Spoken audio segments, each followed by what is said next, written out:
Hello friends, myself Kaushik Mohanty. Welcome to my channel career definer. तो हमने अपने last कुछ वीडियोस में परसेंटेज के कुछ इंपॉर्टेंट कॉन्सेप्ट डिस्कस किए थे और उसी को आगे बढ़ाते हुए आज हम सॉल्व करेंगे परसेंटेज चैप्टर्स के कुछ बहुत ही इंपॉर्टेंट क्वेश्चन जो कि एग्जाम में डायरेक्ट आपको मिल जाएंगे। तो पहले हम स्टार्ट करेंगे कुछ बेसिक सवाल से और धीरे धीरे बढ़ते जाएंगे अपने एडवांस सवाल में। तो वीडियो के एंड तक जुड़े रहें। लास्ट में कुछ अच्छे अच्छे सवाल से, जैसे कि मिक्सचर के सवाल हो, चाहे वो सेट थ्योरी के सवाल हो या फिर एग्जाम्स के रिलेटेड कुछ सवाल हो, तो लास्ट तक देखिए वीडियो को। तो चलिए, सबसे पहला सवाल जो आपके सामने है वो आपके स्क्रीन पे ये रहा कि if A is 55 whole 5 by 9% less than B, then B is what percent more than A? अगर A जो है वो B से 55 whole 5 by 9% लेस है, कम है, तो B A से कितना परसेंट ज्यादा होगा? सर ये क्या पहले बॉल पे बाउंसर? तो इसे समझाने के लिए मैं पहले कुछ इजी नंबर्स लूंगा, जैसे कि यहाँ पे 55 whole 5 by 9 है, मैं उसको इजी करता हूं, उसके बाद इस पे जाएंगे, ठीक है। तो सबसे पहला सवाल मैं ये रखना चाहता हूं, if A is 25% more than B, then B is what percent less than A? अगर A B से 25% ज्यादा है तो B A से कितना परसेंट कम है? तो यहां पे क्लियरली मुझे पता है कि A जो है वो B से 25% ज्यादा है। किससे? B से। मतलब बेस यहां पे कंपैरिजन का कौन है? B है। तो B अगर हमने 100 मान लिया, क्योंकि बेस को ही हम 100 लेते हैं, अगर B 100 है तो A उससे 25% ज्यादा है, मतलब डेफिनेटली A कितना होगा? 125 होगा। अब जो सवाल हमारा सीधा सीधा है वो ये है कि अगर A B से 25% ज्यादा है तो B A से कितना परसेंट कम होना चाहिए? तो यहां पे मुझे क्या पूछा है? Percent less. तो परसेंट लेस निकालने का फॉर्मूला हमने आपको दिया था। कैसे निकालते हैं? पहले हमें देखना होता है कितना कम है। कितना कम के लिए मुझे क्या निकालना होगा? डिफरेंस निकालना होगा। फिर लेस जो है वो किससे लेस है? ए से। मतलब डेफिनेटली मुझे क्या रखना होगा? 125। या फिर हमने फॉर्मूला के तौर पे आपको क्या समझाया था? जब लेस पूछे तो डिनोमिनेटर में क्या रहता है? मोर रहता है, और जब मोर पूछता है तो डिनोमिनेटर में लेस रहता है। ये आपका आ गया फ्रैक्शन, और परसेंटेज में कन्वर्ट करने के लिए आपने किया 100 मल्टीप्लाई। तो आपका जो डिफरेंस है 125 और 100 के बीच में वो कितना है? 25। आपका जो मोर वैल्यू 125 और 100 में कौन है? 125। इंटू आपको कितना करना है? 125। ये आपका आ गया 5, 1/5, यानी कि आपको मालूम होगा कितना? सॉरी 20%। तो आपका जो पहला जवाब है वो कितना है? 20%। सर ये क्या ऐसा पूरा सॉल्व करना होगा? नहीं, ये उसका ट्रेडिशनल मेथड था। उसका कुछ और शॉर्टकट भी है, और उसका शॉर्टकट हमें डायरेक्टली मिलेगा तब जब हमें वो टेबल याद होगा, परसेंटेज और फ्रैक्शन वाला। तो सबसे पहले इसको शॉर्ट में सॉल्व करने के लिए आपको सिर्फ और सिर्फ देखना है ये सवाल शॉर्ट में कब सॉल्व होगा? जब सवाल में आपको एक परसेंटेज कुछ दिया होगा और दूसरा परसेंटेज आपको कितना ज्यादा है या कितना कम है ऐसा अगर पूछा होगा, तो ये शॉर्ट ट्रिक आप डायरेक्टली लगा सकते हैं। मैं 4 डिफरेंट तरह के सवाल यहाँ पे आपके सामने रखूंगा। तो पहला सवाल इसी को सॉल्व करते हैं। तो यहां पे सबसे पहले आपको सवाल में जो परसेंटेज दिया गया है वो कितना परसेंट का दिया गया है? 25%, ठीक है। और 25% का वैल्यू मुझे कितना पता है? 1/4। क्लियर है? 1/4 उसका फ्रैक्शन वैल्यू। आप इस फ्रैक्शन को x बाई वाई ले लीजिए, एज्यूम कर लीजिए, ठीक है। मतलब x जब पूछूंगा तो आप बताइएगा 1, और y जब पूछूंगा तो आप बताइएगा 4। तो अभी अगर आपको पूछा गया, आपको सिर्फ देखना है कि सवाल मुझे क्या पूछा है। सवाल यहाँ पे क्या था? अगर A B से 25% ज्यादा है तो B A से कितना परसेंट कम होगा? तो अगर आपको परसेंट लेस पूछा जाए तो आप डायरेक्टली फॉर्मूला लगाइए x by x plus y into 100, ठीक है। और अगर आपको सवाल में परसेंट मोर पूछता तो आप डायरेक्टली फॉर्मूला लगा सकते हैं x by x minus y into 100। लेकिन यहाँ पे मॉड है, डिफरेंस यहाँ पे कभी नेगेटिव नहीं होगा, ये हमारे फॉर्मूला का बस बेस है, ठीक है। तो यहाँ पे अगर परसेंट लेस पूछा गया है मुझे, तो यहाँ पे x का वैल्यू मुझे पता है कितना है? 1, और x प्लस वाई मतलब 1 प्लस 4 इंटू कितना हो गया? 100। तो ये आपका आ गया 1/5 इंटू 100, यानी कि कितना आ गया आपका? 20% आ गया। और आप ऐसे भी याद रख सकते हैं, ऊपर दोनों का x है और 100 है। लेस करने के लिए डिनोमिनेटर को ज्यादा रहना होगा, इसीलिए आपका x प्लस वाई, और मोर करने के लिए आपके डिनोमिनेटर को कम रहना होगा, इसीलिए आपने लिया x माइनस वाई। तो इसी को लेते हम अपने अगले सवाल की ओर बढ़ते हैं। तो अगला सवाल हमारा कुछ इस तरह है, जो कि हमने पहले स्क्रीन में देखा था। या फिर सर इसे और कुछ लैंग्वेज में आप बता सकते हैं? डेफिनेटली और कुछ लैंग्वेज में बता सकते हैं। आपको ऐसे भी सवाल देखने के लिए मिल सकता है, if price of an article is reduced by 20%, then by what percent its consumption must be increased to keep the expenditure same? अगर एक आर्टिकल का प्राइस 20% घट गया तो उसका कंजप्शन कितने परसेंट से बढ़ने से आपका एक्सपेंडिचर जो है वो बराबर रहेगा? शॉर्टकट डालेंगे। शॉर्टकट डालने के लिए सबसे पहला लॉजिक हमने क्या कहा था? आपको 1% गिवन होगा और दूसरा परसेंट आपको पूछा होगा, आइदर लेस या फिर मोर पूछा होगा। जहां पे भी ऐसे लैंग्वेज आपको देखने के लिए मिले आप डायरेक्टली ये पूछ दीजिएगा। तो यहाँ पे क्या था, आपका जो आर्टिकल था उसका प्राइस कितना परसेंट घटा है, 20%। तो पहले 20% का वैल्यू आप लिख दीजिए 1/5 और इसको बराबर कर दीजिए x बाई वाई। x हो गया 1, y हो गया 5। क्लियर है यहाँ तक। अब आपको क्या पूछा कि उसका कंजप्शन कितने परसेंट से बढ़ने से आपका एक्सपेंडिचर सेम रहेगा। सवाल से कोई मतलब नहीं, कितना परसेंट मोर है ना, तो परसेंट मोर निकालने के लिए हमने अभी कहा था अगर मोर है तो न्यूमरेटर में तो x रहेगा और 100 रहेगा। अगर फ्रैक्शन को बढ़ाना है तो डिनोमिनेटर को घटाना होगा, मतलब यहाँ पे क्या रहेगा x माइनस वाई, और ये मॉड में रहेगा। तो यहाँ पे आप डायरेक्टली डाल सकते हैं 1 बाई यहाँ पे 1 माइनस 5 का मॉड इंटू 100। 1 माइनस 5 का मॉड यानी कि ये कितना होता है 4, और 1/4 का वैल्यू आपका कितना होता है 25%। यानी कि अगर आर्टिकल का प्राइस 20% घट जाता है तो उसके एक्सपेंडिचर को बराबर रखने के लिए आपको आर्टिकल के कंजप्शन को कितना परसेंट बढ़ाना होगा, 25% बढ़ाना होगा। सर क्या यही लॉजिक हम अपने पहले सवाल में लगा सकते हैं? बिल्कुल। आपका पहला सवाल क्या था, if a is 55 whole 5/9% less than b, then b is what percent more than a। अगर a जो है वो b से 55 whole 5/9% आपका कम है तो b a से कितना परसेंट ज्यादा होना चाहिए। तो आपका फोकस कहां रहेगा, 55 whole 5/9%। ठीक है। और ये आपको एग्जाम में ऐसा भी क्वेश्चन देखने के लिए मिल सकता है 55.55%, या तो ये देगा या तो ये, और इन दोनों का वैल्यू आपको पता है कितना 5/9 से। ये कहां से आ गया आपको अगर याद होगा तो हमने वो टेबल कराया था। टेबल में हमने 1/9 का वैल्यू 2 लिखा था, या तो आप ऐसे लिख सकते थे 11 होल 1/9% लिख सकते थे, या फिर 11.11। अगर मैं इसमें 5 मल्टीप्लाई करूं तो ये कितना आएगा 55 होल 5/9। अगर मैं इसमें 5 मल्टीप्लाई करूं तो ये कितना आएगा 55.555। तो ये भी अगर है इक्वल, ये भी इक्वल है, तो इसको भी आपको किसने से मल्टीप्लाई करना होगा 5। तो ये वैल्यू आपका कितना आ गया 5/9। यहां तक क्लियर है। तो वंस आपको ये फ्रैक्शन मिल जाए तो ये बराबर कितना होता है x बाई वाई। अब ओरली आप कर सकते हैं। आपको क्या दिया था, ये a जो है वो इतना परसेंट कम है b से, तो b डेफिनेटली कितना परसेंट ज्यादा होगा। मतलब आपको फिर से सवाल में क्या पूछा है, परसेंट मोर। परसेंट मोर के लिए आपका न्यूमरेटर में तो x रहेगा ही रहेगा 5, और डिनोमिनेटर में ये मोर पूछा है मतलब डिनोमिनेटर में कम रहना चाहिए। कम मतलब डिफरेंस, और 5 और 9 के बीच में डिफरेंस कितना है आपका 4, इंटू आपको कितना कर देना है 100। यहां तक क्लियर है। तो यहां पे आपका कैंसिल हुआ ये 25 इंटू 5 कितना आ गया 125%, जो कि आपका आंसर डायरेक्ट है। सर यहां तक सही है, लेकिन कुछ और सवाल इससे बन सकते हैं। मैंने क्या कहा, सवाल में अगर 1% आपको गिवन है और दूसरा पर्सन आपको पूछ रहा है वो किसी भी तरह हो, लेस हो या मोर हो, तो आप इस लॉजिक का इस्तेमाल कर सकते हैं। सर एक और एग्जांपल लेते तो अच्छा होता। दूसरा एक और एग्जांपल लेने के लिए सपोज मैं एक ले रहा हूं, if a number is increase by 28.56%, then by what percent it must be reduced to get back the original value. यानी कि एक नंबर है, उसको अगर हम 28.56% से बढ़ा दें तो वो कुछ हो जाता है।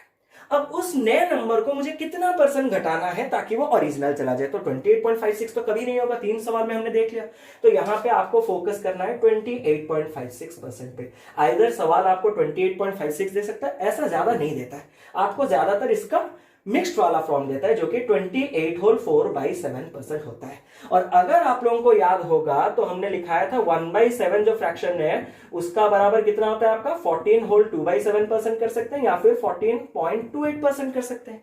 यहां पे चाहिए कितना 28.56 जो कि इसमें 2 मल्टीप्लाई करने से आ जाएगा, नहीं तो कितना 28 होल 4/7 जो कि इसमें 2 मल्टीप्लाई करने से होगा। तो इधर अगर या इधर आप 2 मल्टीप्लाई कर रहे हैं तो एलएचएस में भी आपको 2 मल्टीप्लाई करना होगा। तो फ्रैक्शन 1/7 इंटू 2 कितना हो जाएगा आपका 2/7। तो फ्रैक्शन कितना आ गया आपका 2/7। 1 से फ्रैक्शन आ जाए तो ये आपका क्या आ गया x by Y.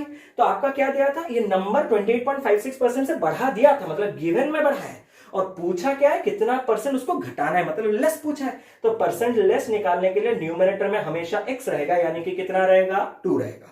Divided by आपको कितना करना होगा, लेस पूछा है मतलब डिनोमिनेटर ज्यादा होना चाहिए। ज्यादा मतलब मुझे उन दोनों को क्या करना होगा, ऐड करना होगा। तो ऐड करने से 2 + 7 कितना आएगा 9 इंटू 100। यहां पे ये भी कैलकुलेट आपको नहीं करना होगा। अगर आपको याद हो तो 1/9 जो है वो कितने के बराबर होता है 11.11। अभी तो हमने डिस्कस किया था। तो 1/9 अगर 11.11 तो आपका ये हो गया कितना, 2 मल्टीप्लाई करने से 2/9 22.22% कह सकते हैं, या फिर 2 मल्टीप्लाई करने से दूसरा क्या आएगा 22 होल 2/9%, जो भी आपका ऑप्शन में गिवन होगा। यहां तक क्लियर है। तो अभी चलते हैं कुछ और दूसरे टाइप के क्वेश्चन में। नेक्स्ट जो सवाल है वो कुछ इस तरह है, the salary of a worker is first reduced by 30% and then increase by 20%. Find the percentage change in his salary. एक आदमी की सैलरी को पहले 30% घटाया जाता है और फिर उसके बाद 20% बढ़ाया जाता है, तो उसके सैलरी में ओवरऑल कितने परसेंट का चेंज आएगा। तो ये लॉजिक समझाने के लिए मैं पहले ट्रेडिशनल का यूज करता हूं। तो सपोज हम मान लेते हैं कि उसका जो सैलरी है वो सपोज है 100, क्लियर है यहां तक। लेकिन उसके सैलरी को पहले क्या किया जाता है, 30% क्या किया जाता है, रिड्यूस किया जाता है। तो 30% रिड्यूस होने के बाद उसका जो सैलरी वो कितना हो जाएगा, 70 हो जाएगा। लेकिन इतने में नहीं रुका, फिर उसके सैलरी को क्या किया जाता है, 20% इंक्रीज किया जाता है। लेकिन ये जो 20% का सैलरी इंक्रीज होगा वो कभी भी 100 के ऊपर होगा नहीं, क्योंकि उसका जो करंट सैलरी वो कितना है, 70। तो अब जो 20% बढ़ेगा वो किसका बढ़ेगा, 70 का बढ़ेगा। तो 70 का 20% मतलब 10% निकालते हैं, कितना होता है, 7। तो 20% उसका दुगना मतलब 14। तो 70 में अगर हम 14 ऐड कर दें तो ये कहां तक पहुंच जाएगा, 84। तो अब हम बता सकते हैं पहले सैलरी कितना हुआ करता था, 100, अब सैलरी कितना हो रहा है, 84। तो सैलरी बढ़ा या घटा, घटा। कितने परसेंट से घटा, 100 से 84 हुआ, यानी कि 16% से घटा। लेकिन इसको हमें ऐसे ट्रेडिशनल में सॉल्व नहीं करना है, हमारे पास कुछ और लॉजिक है जो कि सक्सेसिव परसेंटेज कहलाता है। सर ये सक्सेसिव परसेंटेज क्या है, हमने लास्ट वीडियोस में डिस्कस किया है। सक्सेसिव परसेंटेज वो होता है अगर किसी भी क्वांटिटी पे आप 2 या 2 से ज्यादा बार कुछ परसेंटेज का चेंज ला रहे हैं तो ओवरऑल कितने परसेंट का मतलब चेंज होगा उसमें, वही चीज जानने के लिए हम सक्सेसिव परसेंटेज का मेथड यूज करते हैं। तो मेथड कुछ ऐसा है, हमने लिखवाया भी था, प्लस और माइनस एक्स प्लस और माइनस वाई प्लस और माइनस एक्स वाई बाई 100। यानी कि अगर एक चीज पे पहले x% का चेंज आएगा, फिर अगर अगेन y% का चेंज आएगा, तो ओवरऑल परसेंटेज चेंज कितने का होगा। ओवरऑल परसेंटेज चेंज जानने के लिए हमारे पास ये मेथड है। आपको ये फॉर्मूला में कोई दिलचस्पी नहीं दिखाना है, आपको मैं जो वर्ड्स बोल रहा हूं बस वर्ड्स पे फोकस कीजिए। तो आपको क्या करना है, पहले कितने परसेंट से बढ़ाया घटा वो लिखिए, फिर कितने परसेंट से बढ़ाया घटा वो देखिए। अगर बढ़ेगा तो उससे पहले प्लस का साइन दीजिए, अगर घटेगा तो उसके पहले माइनस का साइन दीजिए। और ये जो थर्ड वाला सिंबल है, पहले जो 2 सिंबल आपने दिया उनको मल्टीप्लाई करने के बाद जो सिंबल आएगा बस उसी को डाल दीजिएगा। सर समझ नहीं आया। अब इस सवाल में पहले उसके सैलरी को क्या किया जाता है, 30% घटाया जाता है। घटाने के लिए आप क्या करेंगे, -30, क्लियर है। फिर उसके सैलरी को कितना परसेंट बढ़ाया जाता है, 20% बढ़ाया जाता है। तो उसके लिए आपको क्या करना होता है, +20। फिर आपको क्या करना होता है, इन दोनों सिंबल्स को मल्टीप्लाई करना होता है। माइनस इंटू प्लस डेफिनेटली क्या आएगा, माइनस। अब और सिंबल में आपको कोई इंटरेस्ट नहीं देना है, आपको सिर्फ 2 नंबर को मल्टीप्लाई कर देना है। 30 इंटू 20 डिवाइडेड बाई क्या हुआ, 100। ये 0 0 कैंसिल हुआ। -30 + 20 -10। ये 3 इंटू 2 6, इससे पहले माइनस का साइन, तो -10 -6 यानी कि कितना हुआ, -16%। 16 से ज्यादा दिलचस्पी मुझे किसमें, माइनस में। क्यों, क्योंकि यही माइनस इंडिकेट करता है कि आपका जो सैलरी है वो क्या हुआ है, रिड्यूस हुआ है। कितना परसेंट से, 16% से। सर ये समझ में नहीं आया। इसको समझाने के लिए मैं और एक एग्जांपल लेता हूं। सपोज ऐसे भी आपको क्वेश्चन देखने को मिलेगा, the length of a rectangle is increased by 25% and its breadth is reduced by 8%. Find the percentage change in its area. एक रेक्टेंगल है, रेक्टेंगल आपको पता है उसके 2 डायमेंशन है, एक लेंथ है, ब्रेड्थ है। तो लेंथ को जो है वो 25% बढ़ा दिया जाता है, ब्रेड्थ को जो है वो 8% घटाया जाता है। तो उसका जो एरिया है उसमें कितने परसेंट का चेंज आएगा। सर ये तो कहां मेंसुरेशन में घुस गए। मेंसुरेशन में इसका प्रूफ हम बाद में अगर होगा तो डिस्कस करेंगे, लेकिन अभी के लिए हमारा कॉन्सेप्ट सीधा है। जैसे कि हमने पहले डिस्कस किया कि अगर आपको एक परसेंटेज गिवन हो और दूसरा परसेंटेज पूछा हो तो आपको सिंपल क्या कर देना है, वही परसेंट मोर और परसेंट लेस का फॉर्मूला समझा है, डायरेक्ट फॉर्मूला में आपको आंसर मिल जाएगा। अगर आपको 2 या 2 से ज्यादा बार परसेंटेज चेंज से ओवरऑल परसेंटेज कुछ पूछा हो तो आप डायरेक्टली कौन सा मेथड लगा सकते हैं, सक्सेसिव वाला मेथड लगा सकते हैं। तो सक्सेसिव मेथड लगाने के लिए आप देखिए लेंथ कितना परसेंट बढ़ रहा है, क्लियरली दिखा रहा है 25% बढ़ रहा है। तो आप लोगों को क्या करना है, +25। फिर दिया क्या गया आपको, ब्रेड्थ कितने परसेंट घट रहा है, 8% घट रहा है। उसके लिए आपको क्या करना है, -1 क्योंकि घट रहा है ना। फिर आपको क्या करना है, इन दोनों साइंस को मल्टीप्लाई करना है। प्लस इंटू माइनस आपका क्या आएगा, माइनस। और आपको साइन में कोई दिलचस्पी नहीं, डायरेक्ट 25 इंटू 8 डिवाइडेड बाई कितना करना है, 100। ये आपका कैंसिल हुआ 4, ये आपका कैंसिल हुआ 2, -8 -2 -10। 25 से जब 10 गया तो रहा +15। ये प्लस बार बार बता रहे हैं। 15% का तो चेंज हुआ है एरिया, पता है बढ़ा या घटा वो कौन रिप्रेजेंट करता है, उसके पहले वाले सिंबल। यहाँ पे क्या है, प्लस, यानी कि आपका एरिया जो है वो इंक्रीज हुआ है। कितने परसेंट से, 15% से आपका ये एरिया इंक्रीज हुआ है। अब चलते हैं अगले सवाल। तो अगले सवाल जो हमारे पास है वहां पे हमें परसेंटेज चेंज लगाना होगा, यानी कि क्या, if the numerator of a fraction is increased by 138% and its denominator is reduced by 27%, then the resultant fraction becomes 119 by 146. Then find the original fraction. सवाल पूरा क्लियर है, आपको दिया गया है। अगर एक फ्रैक्शन है, फ्रैक्शन में न्यूमरेटर डिनोमिनेटर, मतलब एक फ्रैक्शन जो होता है वो हमेशा कौन से फॉर्म में रहता है, p बाई क्यू, मतलब p है उसका न्यूमरेटर, q है उसका डिनोमिनेटर। ये आपका ओरिजिनल फ्रैक्शन है, ठीक है। अब इसी फ्रैक्शन में कुछ चेंज आ रहा है। क्या चेंज आ रहा है? उसका न्यूमरेटर ध्यान से देखिए कितना परसेंट बढ़ाया जाता है, 138% बढ़ाया जाता है। तो और डिनोमिनेटर कितना परसेंट घटाया जाता है, 27% घटाया जाता है। और यही बढ़ोतरी घटोतरी में क्या फर्क लाता है कि वो जो फ्रैक्शन रिजल्टेंट कितना बन जाता है आपका, 119/146। तो आपको ये ओरिजिनल फ्रैक्शन पूछा है, मतलब p बाई क्यू आपको निकालना है, ठीक है। तो आपका न्यूमरेटर था कितना, p, आपको न्यूमरेटर को कितने परसेंट से बढ़ाना है, 138% से। याद कीजिएगा, आपको मैंने बताया था कि r परसेंट बढ़ाने के लिए आपको कितना मल्टीप्लाई करना होता है, 100 प्लस r बाई 100, और r परसेंट घटाने के लिए आपको कितना मल्टीप्लाई करना होता है, 100 माइनस r बाई 100। यानी कि अगर मुझे 20% बढ़ाना होता तो मुझे कितना मल्टीप्लाई करना होता, 100 प्लस 20 बाई 100, यानी कि 120/100।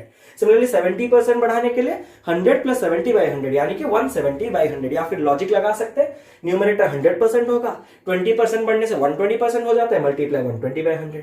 सिमिलरली आपका न्यूमरेटर जो भी है वो कितने परसेंट से बढ़ाया जाता है, 138% से, यानी कि वो कितना परसेंट हो जाता है, 100 प्लस 138, 238% हो जाता है, मतलब 238। या फिर हम एक स्टेप और लिख लीजिए, 100 प्लस 138/100, ठीक है। हैप्पी, लिख लिया पूरा। डिनोमिनेटर को आप कितना परसेंट घटा रहे हैं, 27% घटा रहे हैं। 20% घटाने से कितना मल्टीप्लाई करना होता है, 100 माइनस 20/100। यहाँ पे घटाना कितना है, 27, तो मल्टीप्लाई कितना करना है, 100 माइनस 27/100। या फिर डायरेक्टली आप कर सकते हैं 73, इसमें कोई इश्यूज नहीं है। तो अगर आप ध्यान से देखें तो नया जो फ्रैक्शन हो जाएगा वो कितना हो जाएगा, 100 कैंसिल है, p इंटू ये 138 प्लस 100 कितना हुआ, 238, डिवाइडेड बाई q इंटू ये 100 माइनस 27 कितना हुआ, 73। तो यही आपका रिजल्टेंट फ्रैक्शन होना चाहिए। और क्लियरली आपको क्वेश्चन में रिजल्टेंट फ्रैक्शन का वैल्यू कितना दिया गया है, 119/146, मतलब p इंटू 238/q इंटू 73 बराबर 119/146। और सवाल में कुछ नहीं है। अब 119 इंटू 2 जा 238, 73 इंटू 2 जा 146, ये 2 यहां पे आएगा, मल्टीप्लाई हो जाएगा, तो p बाई क्यू जो कि आपका ओरिजिनल फ्रैक्शन है वो बराबर कितना हो जाएगा, 1/4। तो यहां तक क्लियर है मेरे ख्याल से। तो अगला जो सवाल है वो कुछ इस तरह है, in an examination a candidate scores 25% marks and failed by 30 marks, while another candidate scores 50% marks and gets 20 marks more than the pass marks. Find the total marks for the examination. यहाँ पे आपको total marks भी पूछ सकता है, पास mark भी पूछ सकता है, पहले कैंडिडेट का मार्क, दूसरे कैंडिडेट का मार्क। अगर हम टोटल मार्क्स या किसी भी एक पैरामीटर को निकाल दें तो बाकी सारा सवाल कुछ भी नहीं हल हुआ है। तो इसे सॉल्व करने के लिए मैं एक आपको मेथड बताऊंगा जो कि है यूनिटरी मेथड। ये मैं ही नहीं बता रहा हूं, ये आपको पहले से पता होगा। सर ये यूनिटरी मेथड नहीं पता। यूनिटरी मेथड, यूनिट का मतलब क्या है, यूनिट, एक सिंगल यूनिट जो भी करते हैं। तो एक सिंगल यूनिट निकाल के अब जब टोटल वैल्यू निकालते हैं उसी मेथड को यूनिटरी मेथड कहा जाता है।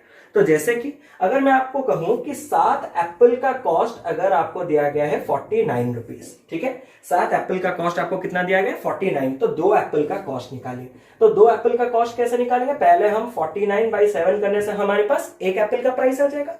फिर अगर मुझे 2 एप्पल चाहिए तो इंटू 2 करने से मुझे 2 एप्पल का प्राइस आ जाएगा, जो कि आपका आ गया 7 इंटू 2 कितना आ गया, 14 रुपीज आ गया।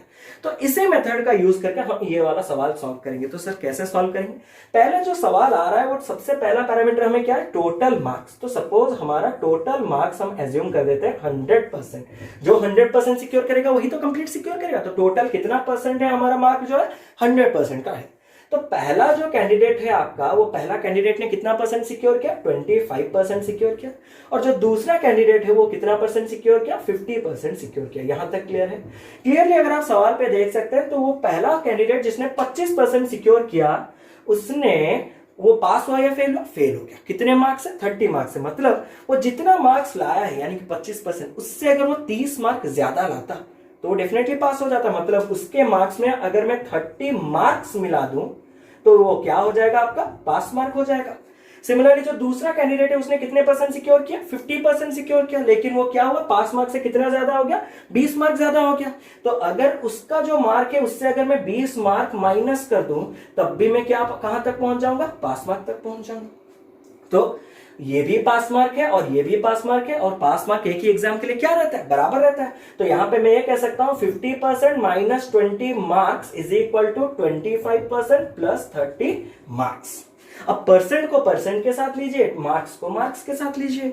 तो 50 माइनस 25 ये आपका आ गया 25% और बराबर ये 30 से 20 मिल गया तो ये कितना हो गया 50 मार्क्स के बराबर। तो आपको क्या निकालना है 100% निकालना है। ये मेथड देखिए यूनिटरी कैसा है। अगर 25% का वैल्यू 50 है तो 1% का वैल्यू कितना आएगा 50/20। आपको लेकिन चाहिए कितना 100% चाहिए, तो 100% के लिए आपको क्या निकालना है इंटू 100। तो ये आप जब कैलकुलेट करेंगे, सॉरी ये आपका 25 हो गया ना, सॉरी 50/25 इंटू 100, तो आपका कैंसिल हुआ 2 इंटू 100। आपका जो टोटल मार्क्स है वो कितना आ गया 200। सर क्या ये सवाल हम ओरली सॉल्व कर सकते हैं?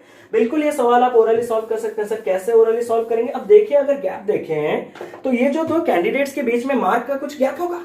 तो पहला कैंडिडेट आपका कितना परसेंट सिक्योर किया 25% और दूसरा कैंडिडेट ने कितना सिक्योर किया 50%। तो उन दोनों के बीच में गैप कितने परसेंट का है 25% का। यहां तक क्लियर है? ये सपोज इमेजिन कर लीजिए पास मार्क का ये बैरियर है, मतलब इससे ऊपर अगर आप रखें तो पास, इससे नीचे आप रखें तो फेल। तो पहला जो कैंडिडेट है वो इससे कितना मार्क्स कम है 30 मार्क कम है, और दूसरा जो कैंडिडेट है वो इससे कितना मार्क्स ज्यादा है 20 मार्क्स ज्यादा है। मतलब इन दोनों के बीच में वो बैरियर कितने का, ये 30 और ये 20, यानी कि कितने मार्क्स का गैप है 50 मार्क्स का गैप है। कितना परसेंट का गैप था 25% का। कितने मार्क्स का गैप था 50 मार्क्स का। 25% बराबर अगर 50 है तो 1% बराबर 2 मार्क। अगर 1% बराबर 2 मार्क के हैं तो आपका कंप्लीट एग्जाम 100% का होगा, मतलब 1% बराबर 2 तो 100%, यानी कि उसका 100 गुना मतलब 200 मार्क। तो ये ओरली भी सॉल्व कर सकते हैं। और ये जो ऊपर नीचे का कॉन्सेप्ट हमने देखा कि कुछ मार्क्स ज्यादा है कुछ मार्क कम है, ये कॉन्सेप्ट आपको एजेस में भी लगाना होता है। आफ्टर 7 ईयर्स, बिफोर 7 ईयर्स, यानी कि डिफरेंस आपका कितने साल का रहता है 14 साल का रहता है। तो सिमिलरली आपको वो सारे सवाल भी हम सॉल्व धीरे धीरे करवाएंगे, लेकिन पहले ये परसेंटेज एक बार खत्म हो जाए। तो अभी चलते हैं हमारे नेक्स्ट सवाल की ओर, जो कि है ये। In an examination, 40% of the students failed in maths, 30% failed in English, and 10% failed in both. Find the percentage of students who passed in both the exam. ये सवाल काफी आते हैं एग्जाम में। एक एग्जाम हुआ था, उस एग्जाम में 40% जो स्टूडेंट है वो मैथ्स में फेल हो गए, 30% जो स्टूडेंट है वो इंग्लिश में फेल हो गए, और जो बचे कुछ हैं उनमें से 10% बच्चे कुछ ऐसे हैं जो कि बोथ मैथ में भी है और इंग्लिश में काफी पुअर है। तो अभी आपको पूछा गया कि कितने परसेंट के बच्चे आपके पास हुए होंगे। इनके वर्ड प्रॉब्लम्स आपको मैं पीडीएफ, आज का जितने भी क्वेश्चन हम डिस्कस करें, जो भी 10-12 क्वेश्चन हम डिस्कस करेंगे, वो सारे के सारे क्वेश्चंस आपको पीडीएफ के फॉर्म में अवेलेबल है। मैंने डिस्क्रिप्शन बॉक्स में ऑलरेडी डाल रखा है, तो वहां से आप डाउनलोड करके इसको चला सकते हैं, कर सकते हैं, खुद ही सॉल्व कर सकते हैं। तो ये सवाल को सॉल्व करने के लिए हमें एक कॉन्सेप्ट चाहिए जो कि है सेट थ्योरी। आपको अगर याद होगा सेट थ्योरी, तो यहां पे भी मैं यूनिटरी मेथड डालूंगा, लेकिन उससे पहले देखिए सेट थ्योरी होता क्या है। सेट थ्योरी में टोटल यूनिवर्सल सेट होता है। ये बाद में मैं बीएड स्टूडेंट के लिए और एसएससी स्टूडेंट्स के लिए सेट थ्योरी का एक अलग से वीडियो बनाऊंगा, लेकिन ये बस ओवरऑल है यूनिवर्सल सेट, जो कि परसेंटेज में कंप्लीट कितना होता है 100%। यहां तक क्लियर है?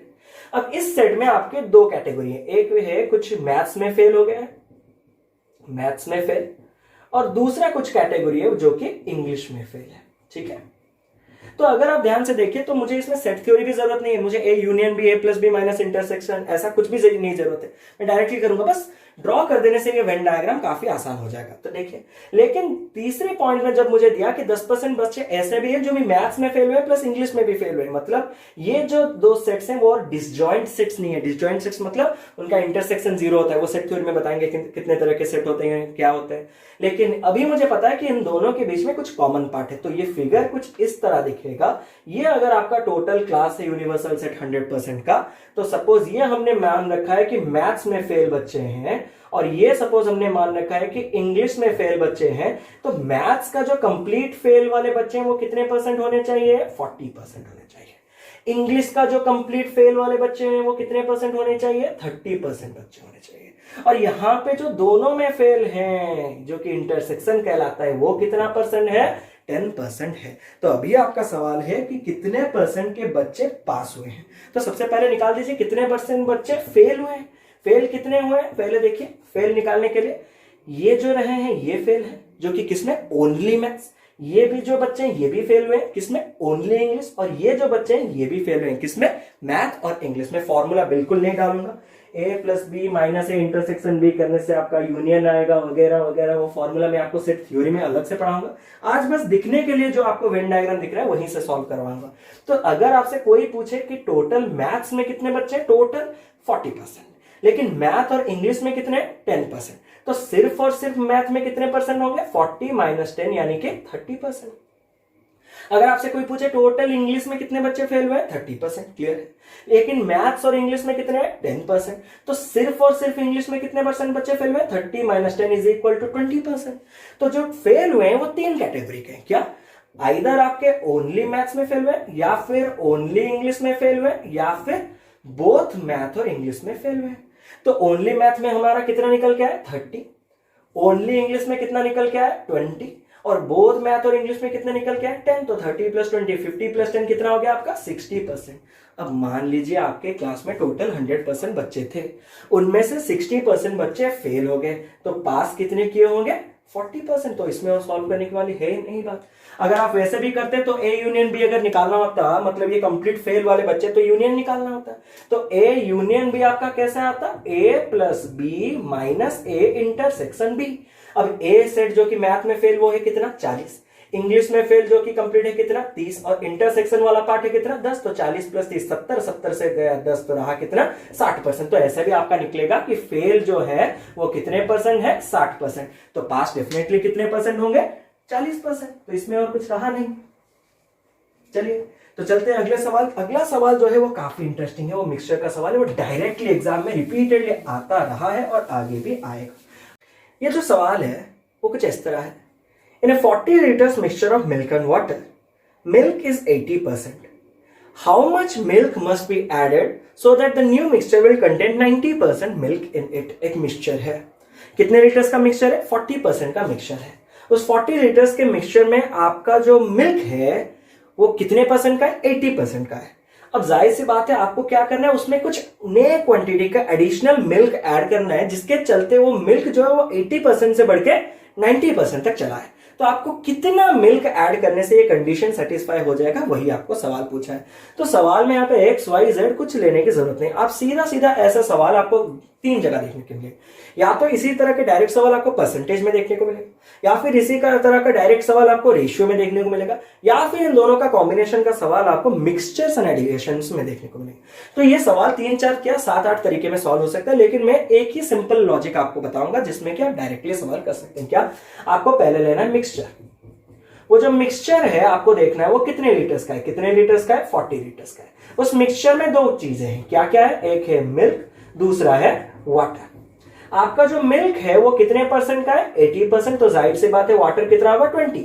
वो बढ़े घटे जो हो, एक मिक्सचर कंप्लीटली कितना रहता है, हमेशा 100% का रहता है। जिस मोमेंट पे मैं बोलूं कि मिल्क 80% होगा मतलब वाटर 20, मिल्क 75 मतलब वाटर 25, मिल्क 15 मतलब वाटर 85, ऐसे ही करके वो उन दोनों के बीच में टोटल 100% होना चाहिए, वो जितना भी हो। तो आपको 80% निकालना, तो 40 का 80% निकालने के लिए 40 का 10% बराबर 4, 80% उसका 8 गुना 4 × 8 कितना होता है आपका, 32 लीटर्स का आपके पास है मिल्क। 40 लीटर्स में अगर 32 लीटर्स का मिल्क चला गया तो वाटर रिमेनिंग रहा कितना, 8 लीटर्स। यहां तक क्लियर है। अब सवाल में दिया है कि कुछ लीटर्स आपको मिल्क ऐड करने हैं, जिसके चलते आपका जो मिल्क है वो 80% से बढ़कर कहां तक पहुंच जाए, 90% में पहुंच जाए। क्लियर है। मिल्क 90% होगा बट मिक्सचर तो अभी भी कितना रहेगा, 100% रहेगा। मतलब डेफिनेटली वाटर को कितना होना होगा, घट के 10% तक आना होगा। तो अभी मुझे बताइए कि कितना मिल्क ऐड करने से ये 90-10 का कंडीशन सेटिस्फाई कर जाए। तो अभी मुझे बताइए, सवाल में क्लियरली आपको मिल्क ऐड करने के लिए कहा गया है, वाटर में कोई भी चेंजेस आएगा क्या, नहीं, क्योंकि जो ऐड करेंगे वो मिल्क ऐड करेंगे, तो वाटर जितना था यानी कि उतना ही रहेगा। मतलब कितना, 8 लीटर्स का रहेगा। तो आपका वाटर जो है वो कितना परसेंट का है, अगर आपको कोई पूछे 10%, क्योंकि नया मिक्सचर में ये 90 चाहिए तो ये 10 ना, मतलब जो नया मिक्सचर बनेगा उसमें वाटर 10% का रहेगा और कितने लीटर्स का रहेगा, 8 लीटर्स का, यानी कि 10% बराबर 8। अगर 10% बराबर 8 लीटर्स है तो आपका जो नया मिक्सचर में मिल्क कितना रहना चाहिए, 90%। तो 90% बराबर मतलब उसका 9 गुना, मतलब 8 × 9 कितना हो जाएगा, 72 लीटर्स का आपको चाहिए वाट मिल्क।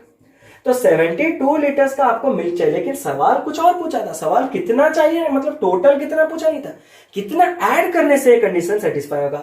जाहिर सी बात है आपके पास अवेलेबल पहले कितना था, 32, आपको अभी टोटल कितना करना है कंडीशन सेटिस्फाई करने के लिए, 72। तो आपको ऐड कितना करना होगा, 42, तो सॉरी 40। तो आपका जो जवाब है वो डायरेक्टली कितना हो जाएगा, 40 लीटर्स हो जाएगा। तो इसी तरह से आपको अगर यही सवाल में रेशियो में घुमा फिरा के दूं तो वो कैसे दूंगा, इन 40 liters mixture of milk and water, the ratio between milk and water is 4:1। अगर आप देख सकते हैं तो 80 और 20 के बीच में रेशियो भी कितना है, 4:1। How much milk must be added so that the new mixture will contain milk and water in the ratio 9:1। अब देख सकते हैं 90 और 10 के बीच में रेशियो कितना है, 9:1। मतलब जो यहाँ पे 80-20-90-10 का काम करते थे वो वहां पे 4:1 और 9:1 ही करेंगे। मतलब वही सेम क्वेश्चन आपको रेशियो में भी देखने को मिल सकता है। सिमिलरली यही क्वेश्चन को हम मिक्सचर एंड एलिगेशन में भी सॉल्व करेंगे और इससे कुछ ज्यादा डिफिकल्ट इंप्रूव क्वेश्चंस जो कि मिक्सचर एंड एलिगेशन को कैटेगरी में आते हैं, तो वो बाद में पढ़ेंगे। अब पहले परसेंटेज को पूरा कंप्लीट करते हैं। तो मैंने जितना क्वेश्चन करवाना था मैंने किया। अब मैं ये उम्मीद रखता हूं कि आप लोग का जो भी डाउट है आप लोग मुझे कमेंट सेक्शन में पूछेंगे और उन्हीं सवाल के साथ में कुछ और एक्स्ट्रा सवाल जो कि काफी डिफिकल्ट लेवल के सवाल जो बनाने हैं वो मैं आपको नेक्स्ट वीडियो में प्रोवाइड करूंगा। तो चलिए नेक्स्ट वीडियो में हम फिर मिलते हैं, वही परसेंटेज का लास्ट पार्ट जो कि सबसे डिफिकल्ट लेवल के क्वेश्चंस में सॉल्व करूंगा, जो कि बार बार फ्रीक्वेंटली एग्जाम्स में आते हैं। और उसके बाद हम चलेंगे आगे प्रॉफिट एंड लॉस की तरफ, जो कि परसेंटेज के एप्लीकेशन चैप्टर के नाम से भी जाने जाते हैं। तो चलिए, तो तब तक के लिए प्रिपेयर कीजिए अच्छी तरह से एग्जाम्स के लिए। और एग्जाम्स तो अभी कुछ कोरोना की वजह से अभी कुछ अपडेट्स भी नहीं मिल रहे, तो देखते हैं, इंतजार करते हैं कब होगा। लेकिन प्रिपरेशन में कोई रुकावट नहीं आनी चाहिए, इसीलिए मैं आपको वीडियोस भी प्रोवाइड करते जा रहा हूँ। तो प्रिपरेशन वैसे ही बरकरार रखिए और उम्मीद कीजिए कि जल्दी ये महामारी खत्म हो और हमारे एग्जाम्स, हमारे डेली लाइफ फिर से पुराने जैसे चालू हो। तो चलिए, उसी होप में मिलते हैं नेक्स्ट वीडियो में। तब तक के लिए कीप लविंग, कीप सपोर्टिंग।